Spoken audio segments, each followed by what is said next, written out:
এই যে আমি আর সন্ধ্যাবেলা আমি বানাচ্ছি আলুর দম, ছোট আলুর দম। মানে এবার শীতে মানে প্রথমে এই আলুর দমটা বানাচ্ছি, তার জন্য কড়াইশুঁটিও ছুলে নিয়েছি। আর এদিকে হচ্ছে মশলা, মানে নিরামিষই করব এটা। আর এই যে, আর এদিকে যে কড়াই বসিয়ে দিয়েছি, আর মা করছে বাইরে পিঠে, আর হবে হচ্ছে রুটি। চলো দেখাই যে আমি কিভাবে আলুর দমটা করবো। এ তেল গরম করে আলুটা দিয়ে দিচ্ছি, তার সাথে দিচ্ছি নুন হলুদ।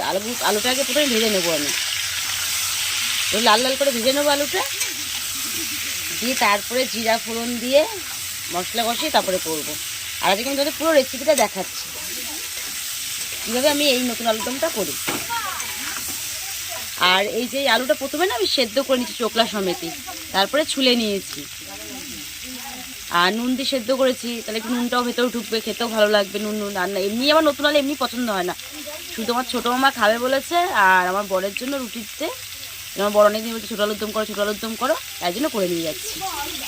আর ছোটো মামার জন্য দিদা এসছে, বাড়ি চলে যাবে, তাই দিদাও নিয়ে যাবে করে। আর এই যে শুকনো লঙ্কা তেজপাতা ফোড়নে দিলাম, আর এদিকে আলুটা ভাজাও হয়ে গেছে। আর এখন এর মধ্যে দেবো হচ্ছে মশলা। চলো মশলাটাকে দিয়ে নিই।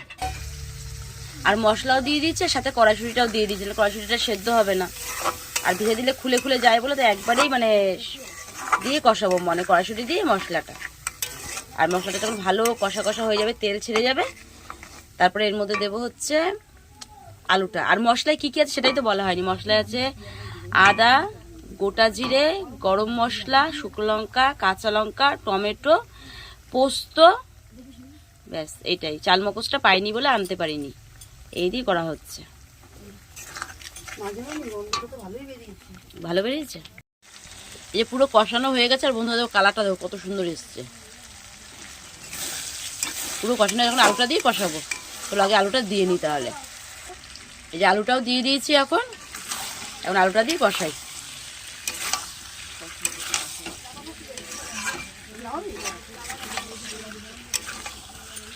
তো এক হাতে ফোন ধরে রেখেছি, তো মানে ভালো করে নাড়তে পারছি না, ভালো করে নেড়ে নিই, তারপরে আবার আসছি। আর এই যে আমার পুরো কষানো হয়ে গেছে, যে তেলও বেরিয়ে গেছে, এখন জল দেবো। আর যেহেতু আলুটা ভেজবে দেখো একটু একটু লেগে গেছে, কিন্তু জল দিলে ঠিক আছে। আর এই যে মা এখন জল দিয়ে দিচ্ছে আমাকে একটু। আর যেহেতু আলু সেদ্ধ করা আছে, তাই বেশি জল লাগবেও না। আর দিতে হবে না। তো আমি এইভাবেই আলুর দমটা রান্না করি। তাহলে আলুর দমটার জলটা ফুটুক, পরে আবার দেখাচ্ছি, মানে ফাইনাল কিরকম দেখতেন সেটা দেখাচ্ছি পরে। আর এই যে আমার আলুর দমটা হয়ে গেছে, এখন আর একটু ঝোল ঝোল রেখেছি, কারণ হচ্ছে নতুন আলু, তাই জন্য। আর এখন আলুর দমটা নামিয়ে তোমাদের দেখাচ্ছি বাটিতে ঢেলে আবার।